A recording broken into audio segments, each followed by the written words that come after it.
Imagine que você ouve alguém falando a respeito do seu time preferido. Nosso time é uma máquina de demolição.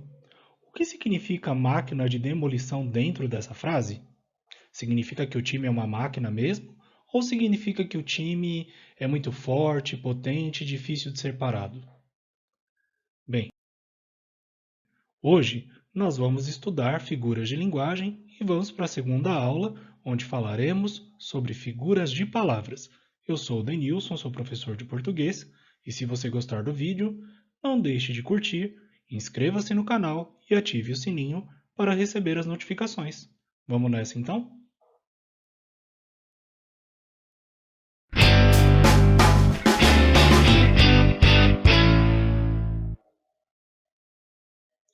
Bem, vamos comparar essas duas orações. O anel é feito de ouro. Meu amigo tem um coração de ouro. Na primeira frase, o anel é feito de ouro. Ouro significa metal precioso, amarelo, brilhante, dúctil e maleável. Beleza.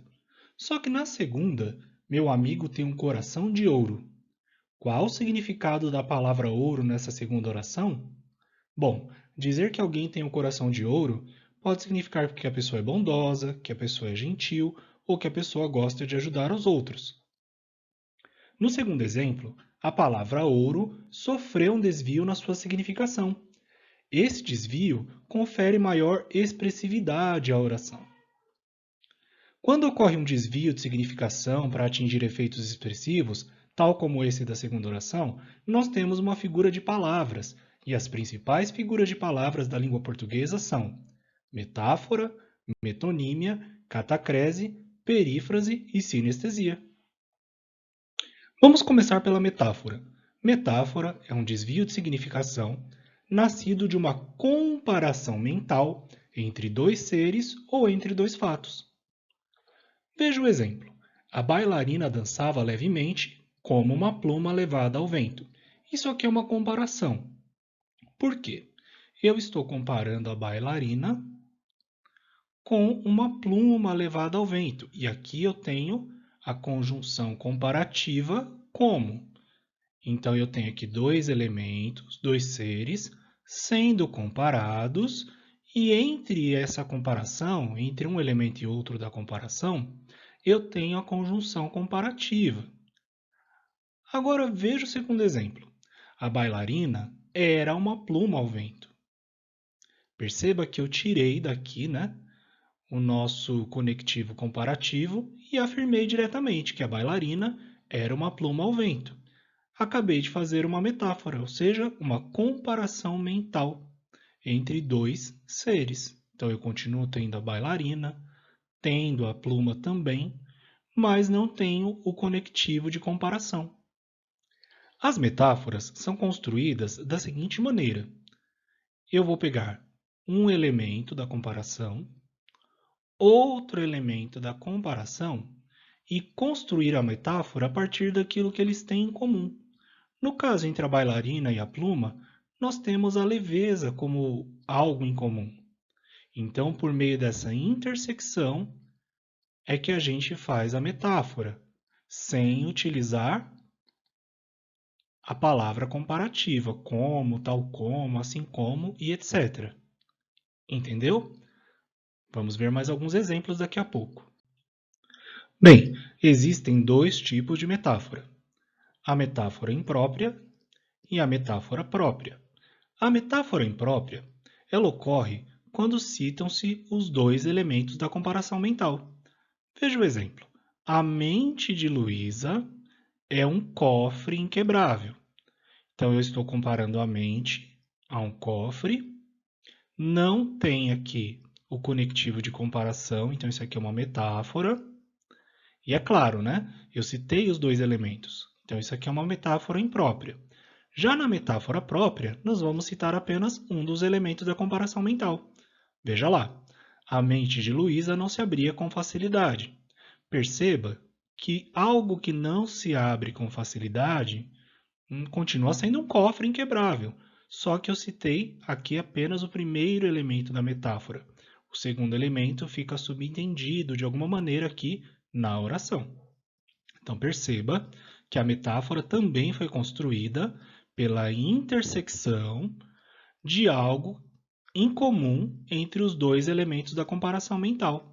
No caso, estou comparando a mente de Luísa a um cofre, e o que eles têm em comum? A dificuldade de acesso. Na primeira, citei os dois elementos, metáfora imprópria. Na segunda, eu citei apenas a mente, mas fica subentendido aqui que eu continuo fazendo a comparação a um cofre. Então, olha lá. O atleta mantinha o ritmo tal qual um relógio suíço. Nesse caso, eu tenho uma comparação. Por quê? Eu estou comparando o atleta a um relógio suíço e eu tenho aqui o meu conectivo comparativo, tal qual. Agora, se eu tirar esse conectivo e dizer o atleta era um relógio suíço, eu tenho uma metáfora imprópria, porque eu citei o primeiro e o segundo elemento da comparação. Agora, se eu disser o atleta estava sempre calibrado e ajustado, agora eu tenho a metáfora própria. Por quê? Eu tenho apenas o primeiro elemento da comparação mental, o atleta, e o segundo elemento, que continua sendo o meu relógio suíço aqui nesse contexto, ele está subentendido pelas características calibrado e ajustado. Percebeu então como eu posso partir da comparação para construir uma metáfora imprópria e depois evoluir para uma metáfora própria? É isso aí.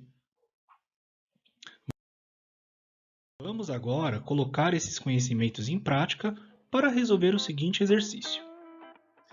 Em todas as alternativas ocorre metáfora, exceto em. Pause o vídeo e responda ao exercício para que possamos fazer a correção.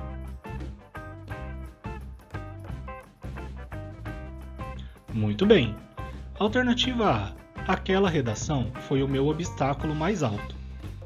Letra B. A vida vai passando como um filme cheio de tramas. Letra C. O velho açougueiro é um baú de histórias. Letra D. Às vezes, nossos debates ferviam. E aí? Em qual alternativa que não ocorre a metáfora? Se você respondeu a alternativa B, você acertou. Por que aqui não tem metáfora? A vida vai passando como um filme cheio de tramas. Opa, olha aqui a palavra como, que é um conectivo comparativo. Então aqui eu não tenho uma metáfora, eu tenho uma comparação.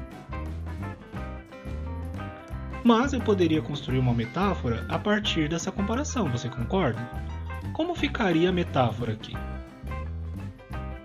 Bom, estou comparando a vida a um filme cheio de tramas. Então eu poderia dizer: a vida é um filme cheio de tramas. Aí eu teria uma metáfora, mas seria uma metáfora imprópria, já que eu citei os dois elementos da comparação.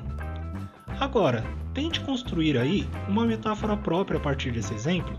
Se você conseguir e quiser que eu corrija ou faça algum comentário, coloque aí nos comentários do vídeo para que possamos ver como que você desenvolveu uma metáfora própria a partir dessa comparação, ok?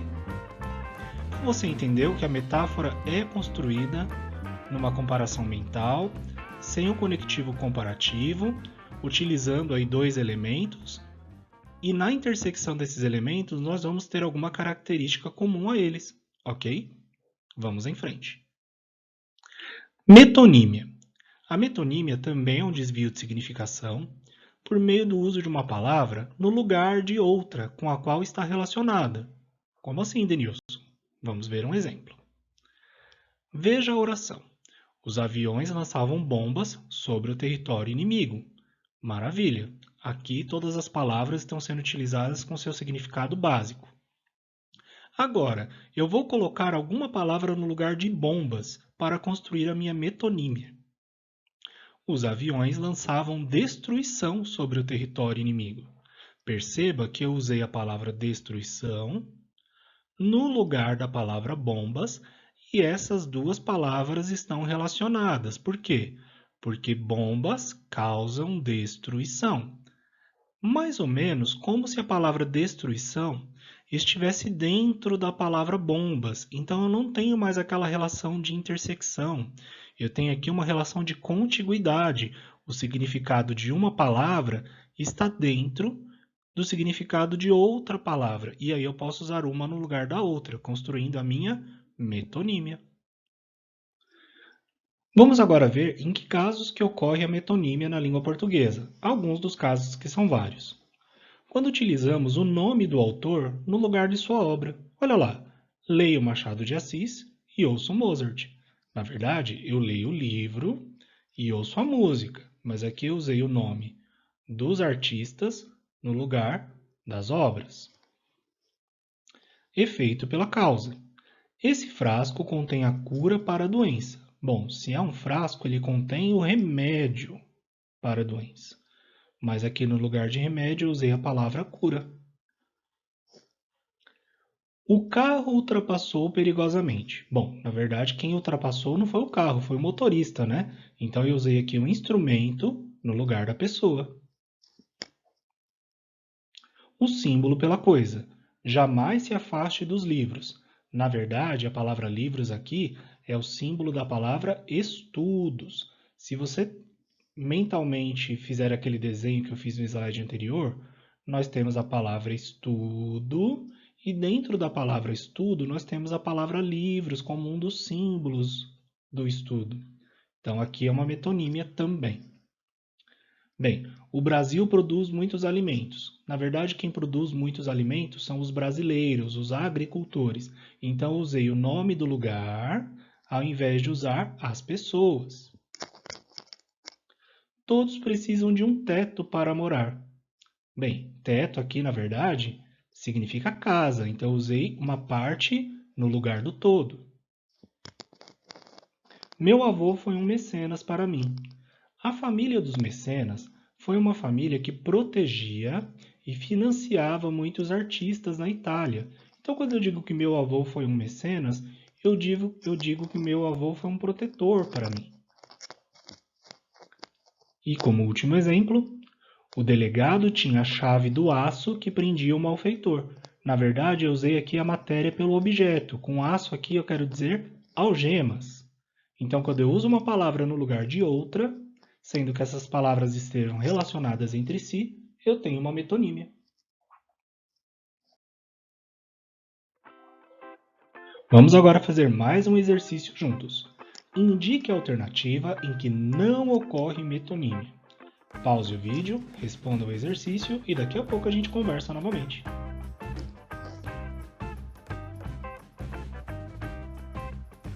E aí, qual é a alternativa em que não ocorre a metonímia? Vamos lá. Letra A. Meu pai comprou um Samsung ao invés de um Nextel. Letra B. Ela se demitiu pois não havia outro caminho. Letra C. Os dois meninos atiravam xingamentos contra o colega. E letra D. A fábrica elegeu um representante. E aí, qual é a alternativa que não contém metonímia? Alternativa C. Aqui não tem metonímia, nas demais tem. E vamos explicar por quê. Olha lá. Na letra A, na letra B e na letra D, nós temos aquela ideia de uma palavra contida dentro de outra. Então, olha lá. Quando eu digo meu pai comprou um Samsung, na verdade meu pai comprou um celular. Então, eu estou usando a marca no lugar do produto. Na letra B, ela se demitiu, pois não havia outro caminho. Caminho aqui é um símbolo que a gente utiliza para alternativa. Então, não havia outra alternativa, não havia outro caminho. Na letra D, a fábrica elegeu, na verdade, quem elegeu foram os operários. Então, eu usei aqui, o lugar no lugar das pessoas. Então, percebam que nas três orações A, B e D, eu tenho essa relação de contiguidade, usando uma palavra no lugar de outra, sendo que elas estão relacionadas entre si. E na letra C? Bem, na letra C, eu estou mentalmente comparando o ato de xingar com o ato de atirar. E o que xingar e atirar têm em comum? Ambos carregam violência. E aí, qual é a figura de linguagem que é construída a partir da comparação mental entre dois elementos, a partir daquilo que eles têm em comum? Isso aqui é uma metáfora e não uma metonímia. Percebeu a diferença aqui olhando os dois gráficos? Na metonímia, a gente usa uma palavra no lugar da outra, sendo que essas duas palavras estão relacionadas entre si. Na metáfora, construímos uma comparação mental a partir daquilo que os dois termos têm em comum. Pare um minutinho e preste atenção. Na língua portuguesa, a maioria das figuras de linguagem são construídas ou a partir da metáfora ou a partir da metonímia. Então, eu aconselho que você estude muito bem essas duas figuras de palavras, metáfora e metonímia, porque as demais são normalmente derivadas dessas duas, ok? Isso aqui é uma dica para você entender como é que as outras figuras de linguagem que a gente vai estudar nos outros vídeos serão construídas. Vamos continuar a aula de hoje, então. Agora vamos falar da catacrese. Nossa, que nome estranho, né? Catacrese cai muito em concurso, cai muito em prova, e é o uso de uma palavra ou expressão que não descreve com exatidão o que se quer expressar. Mas essa palavra é adotada porque não existe outra palavra apropriada, ou a palavra apropriada não é de uso comum. Ou seja, catacrese é um empréstimo abusivo de uma palavra, guarde isso. Empréstimo abusivo de uma palavra. Perceba, céu da boca. Quando eu me refiro ao céu da boca, eu estou abusivamente usando a palavra céu para descrever o palato que fica na parte superior da boca. Então, até existe uma palavra para isso, né? Só que ela não é uma palavra de uso comum. Quem usa mais essa palavra são os médicos, os dentistas. A palavra mais comum para a gente falar dessa parte do corpo é céu da boca. Então, eu peguei a palavra céu e, de uma maneira abusiva, usei para descrever a parte que fica em cima, né, da boca. Então, céu da boca. Isso aqui é uma catacrese. Outros exemplos de catacrese. A perna da mesa está quebrada e a boca do forno precisa ser limpa. Meu Deus, perna da mesa, boca do forno. Bem, como é que a gente chamaria a perna da mesa se não fosse chamar desse jeito? Não sei. Boca do forno? Abertura frontal do forno? Não, fica mais fácil falar perna da mesa e boca do forno mesmo. Então eu usei essas palavras aqui de uma maneira emprestada, mas para falar de algo que descreve bem o que eu quero dizer, né? Perna da mesa é perna da mesa. Mas não é uma perna, né? Comprei 2 cabeças de alho e 3 pés de alface. Pronto, agora eu misturei tudo mesmo, né?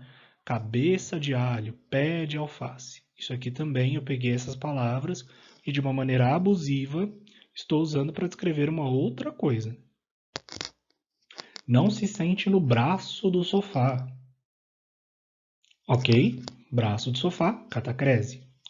Cuidado com a asa da xícara e com o bico do bule. Xícara não tem asa, bico não, e bule não tem bico. Mas se eu disser asa da xícara e bico do bule, automaticamente você vai entender o que eu estou falando. Então eu emprestei abusivamente uma palavra para descrever uma outra coisa que não tem nada a ver com asa e nem com bico. Por último, senhores passageiros, já podem embarcar no avião. Bom, embarcar significa entrar num barco. Só que eu não tenho um verbo só para entrar no avião. Então eu emprestei aqui a palavra embarcar para dizer aos passageiros que eles podem entrar no avião. Isso aqui também é uma catacrese.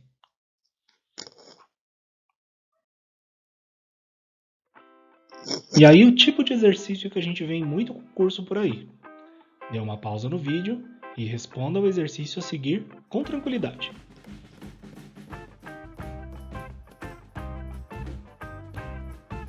Veja bem, no quadrinho ao lado ocorre a seguinte figura de linguagem. Letra A, catacrese. Letra B, metonímia. Letra C, metáfora. E letra D, comparação. O que vemos aqui no quadrinho ao lado? Bem, tem um rapaz vendendo doces e gritando ali: olha a bala! Mas tem um casal que está correndo da direita para a esquerda, fugindo de alguns projéteis, né? Que estão sendo atirados aí a esmo. E aí eles também gritam: olha a bala! Bem, os projéteis não são balas. Significa que eu peguei a palavra bala para descrever um objeto que não tem nada a ver com bala. Opa! Eu fiz um empréstimo abusivo de uma palavra para falar de outra coisa. Que figura de linguagem é essa? Muito bem. Essa é a nossa catacrese. Então, lembrando que a catacrese é o empréstimo abusivo de uma palavra para nomear outra coisa que não tem nada a ver com o significado comum da palavra. Exemplo, braço de rio, braço da cadeira, né? Orelha do livro e outros exemplos. Você consegue aí lembrar de outros casos de catacrese da língua portuguesa? Deixe aí nos comentários para que a gente possa avaliar e perceber se você está entendendo mesmo essa figura de palavras que é tão interessante e tão utilizada no nosso dia a dia. Às vezes ela é tão utilizada que a gente nem percebe que está fazendo uma catacrese, ok? Vamos seguir adiante.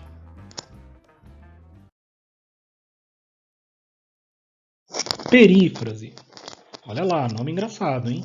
Perífrase é a designação dos seres por meio de atributos ou de fatos célebres, ou seja, é o apelido das coisas ou das pessoas. Vamos ver alguns exemplos? O ouro negro jorrava da terra. Ouro negro é o apelido do petróleo, né? Então isso aqui é uma perífrase. Na reserva encontra-se o rei dos animais. Aqui estou utilizando o rei dos animais para falar do leão. Outro caso de perífrase. A obra do poeta dos escravos é muito bela. O poeta dos escravos é uma alcunha, é um apelido dado ao poeta Castro Alves. Minha família mora na Terra da Garoa. Verdade, minha família mora aqui mesmo na Terra da Garoa, ou seja, na cidade de São Paulo. Terra da Garoa, então, é uma perífrase, é o apelido carinhoso aí que a gente dá à cidade de São Paulo. Percebeu? Perífrase é fácil. É o apelido das coisas ou das pessoas. E aí, testando o seu conhecimento sobre perífrases. Relacione as perífrases em destaque com os seres aos quais se referem.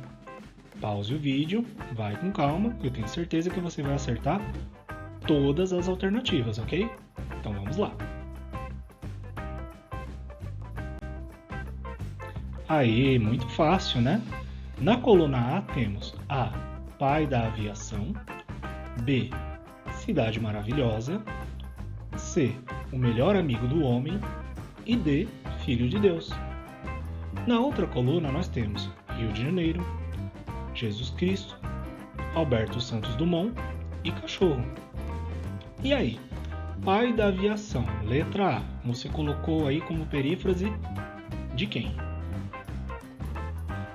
Alberto Santos Dumont, tranquilo, né? O pai da aviação aqui no Brasil. E letra B, Cidade Maravilhosa. Cidade Maravilhosa se refere a que lugar? Ao Rio de Janeiro. Letra C, o melhor amigo do homem. A gente usa essa perífrase para descrever um bichinho, né? Que é o cachorro. E na letra D, nós temos aqui a perífrase Filho de Deus, se referindo, portanto, a Jesus Cristo. Bem, eu quero que você anote aí para não esquecer que perífrase é o apelido das coisas ou das pessoas. As perífrases que se referem a pessoas recebem o nome também de antonomásia. Tem gramática que traz só a perífrase, mas tem gramáticas que trazem a perífrase para as coisas e a antonomásia para as pessoas. Então, não estranhe se você ler uma gramática que só trate de perífrase e outra gramática que trate de perífrases e antonomásias, ok? Mas é a mesma coisa, é o apelido que a gente dá, ou as coisas ou as pessoas. Sinestesia. Bem, sinestesia me lembra muito a palavra anestesia, que é quando a gente vai no médico ou no dentista e a gente toma um remédio para não sentir nada. Ou seja, a ausência de percepções seria a anestesia. O contrário é a sinestesia, ou seja, a transferência de percepções, a fusão de impressões sensoriais. Como assim, Denilson? Vamos ver os exemplos. A cantora possui uma voz doce e aveludada. Bem, Faz todo sentido, ela tem uma voz maravilhosa, bonita, sublime, né? Só que eu disse que a cantora possui uma voz doce e aveludada. Voz é uma palavra que nos lembra o sentido da audição, mas doce nos lembra o sentido do paladar. E aveludada, ou seja, semelhante ao veludo, me lembra o sentido do tato, né? Que a gente percebe tateando, tendo contato com a pele. Então aqui eu misturei três percepções: a audição, o paladar e o tato, criando assim uma fusão de impressões sensoriais, ou seja, uma sinestesia. Então lembra que sinestesia é o contrário da anestesia. Na anestesia eu não sinto nada. Na sinestesia eu sinto um monte de coisas ao mesmo tempo. Outro exemplo. A cena retratada na pintura era muito fria e amarga. Bom, quando eu falo a palavra cena e a palavra pintura, automaticamente eu penso no sentido da visão. Fria tem a ver com tato e amarga tem a ver com paladar. Opa, misturei aqui na mesma oração visão, tato, paladar, construí uma sinestesia.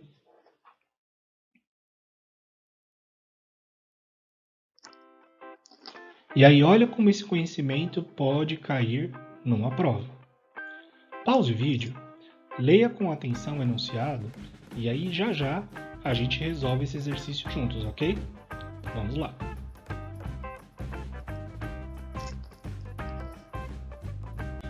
Retomando, temos aqui o trecho do poema Recordação, escrito por Cecília Meirelles. Vamos ler. Agora, o cheiro áspero das flores leva-me os olhos por dentro de suas pétalas. Eram assim teus cabelos, tuas pestanas eram assim, finas e curvas. As pedras limosas, por onde a tarde ia aderindo, tinham a mesma exaltação de água secreta, de talos molhados, de pólen, de sepulcro e de ressurreição. Legal, que poema bonito, hein? Agora vamos ver qual que é a proposta do exercício. Considerando o trecho do poema, indique a alternativa que contém um exemplo de sinestesia. Alternativa A, finas e curvas. Alternativa B, pedras limosas. Alternativa C, água secreta. E alternativa D, cheiro áspero. E aí, qual foi a alternativa que você indicou como resposta desse exercício? Bom, primeiro vamos lembrar o que é sinestesia. Sinestesia é uma fusão de várias percepções, ou seja, de vários sentidos. Em qual das quatro aqui nós temos essa fusão de sentidos?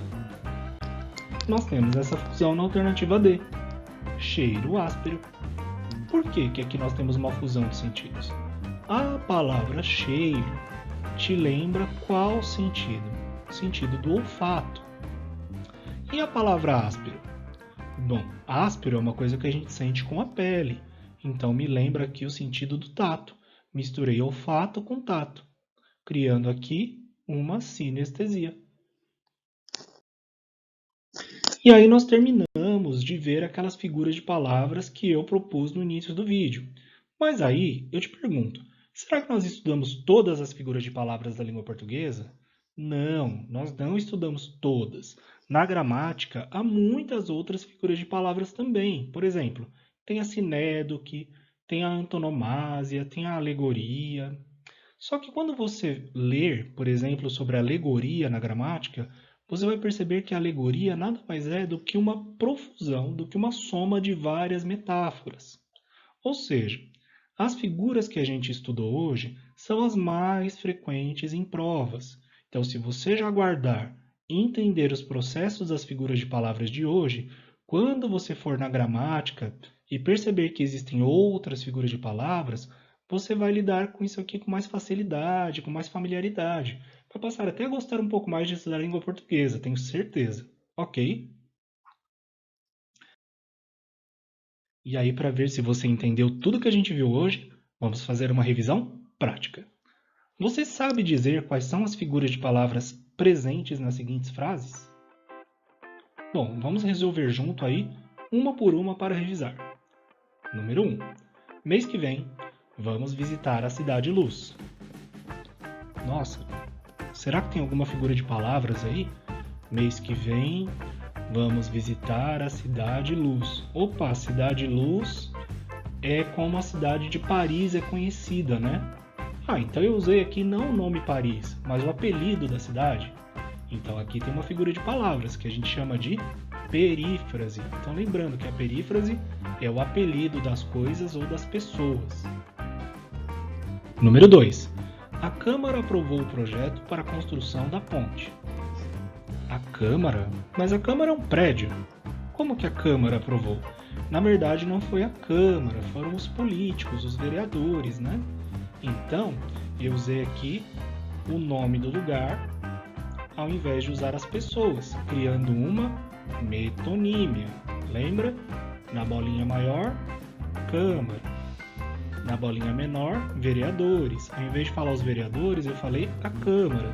Então, criei uma metonímia. Usei uma palavra no lugar da outra. Número 3. O ânimo dos torcedores azedou rapidamente. Nossa, que estranho. Eu entendi que a frase está dizendo que o ânimo dos torcedores estragou. O ânimo dos torcedores se perdeu. Mas azedar tem a ver com uma comida que se joga fora, que se perde. Opa, eu estou comparando mentalmente o ânimo dos torcedores a uma comida que se estragou. E o que é o ânimo dos torcedores e essa comida tem em comum? Que foram desperdiçados, né? Foram aí não aproveitados. Então eu criei uma comparação mental. Comparação mental, metáfora. Número 4. O olhar quente e apimentado da atriz seduzia a plateia. Bem, o olhar quente e apimentado da atriz seduzia a plateia. Olha, o professor deixou escapar aqui um artigo, né? Me perdoe. Então, olha lá. Olhar, visão, quente, tato, apimentado, paladar. Eu tenho aqui uma profusão de sensações. Eu tenho uma sinestesia. E aí, por último, estou com muita dor na batata da perna. Nossa, estou gaguejando. Final da aula. É que eu estou cansado, né, gente? Estudar cansa. Então, olha lá. Estou com muita dor na batata da perna. Batata é um vegetal, um tubérculo. Batata da perna não é o nome certo, né? O nome certo seria estou com muita dor no gastrocnêmio, no músculo gêmeo da perna. Não, fica mais fácil falar batata da perna. Então eu peguei emprestado a palavra batata de uma maneira abusiva. Opa, empréstimo abusivo? Catacrese. Pronto. Revisamos aqui de maneira prática as 5 figuras de palavras que vimos na aula de hoje. Na aula que vem, nós vamos continuar falando sobre figuras de linguagem, mas vamos estudar as figuras de construção. Por enquanto, pode relaxar e respirar fundo. A aula de hoje terminou. E aí, para a gente poder tomar o nosso cafezinho, o nosso refrigerante, dar a nossa volta correndo em volta do bairro, lá na praça, o que a gente vai fazer? A gente vai fazer uma breve revisão. Hoje falamos sobre figuras de palavras, que é quando as palavras são utilizadas com algum desvio de significação. Na aula de hoje, nós estudamos as seguintes figuras. A metáfora, que é a construção de uma comparação mental. Estudamos a metonímia, que é quando eu uso uma palavra no lugar de outra. Também conhecemos a catacrese, que é quando eu faço um empréstimo abusivo de uma palavra para descrever uma outra coisa. Depois falamos da perífrase, que é o apelido, a alcunha, ou de uma coisa, ou de um animal, ou de uma pessoa. E por último falamos da sinestesia. Diferente da anestesia, que é quando eu não sinto nada, na sinestesia eu tenho uma profusão de sensações. Beleza? Então espero que você tenha gostado da aula e agora aproveite a sua pausa para dar aquela relaxada e não se esqueça de curtir o vídeo, se inscrever no canal e ativar o sininho para receber as notificações. Teve dúvida? Tem alguma sugestão? Tem alguma crítica construtiva? Manda aí nos comentários que eu estou à disposição para continuar fornecendo a você meios e materiais para melhorar os seus estudos. Então, um grande abraço e até a próxima aula!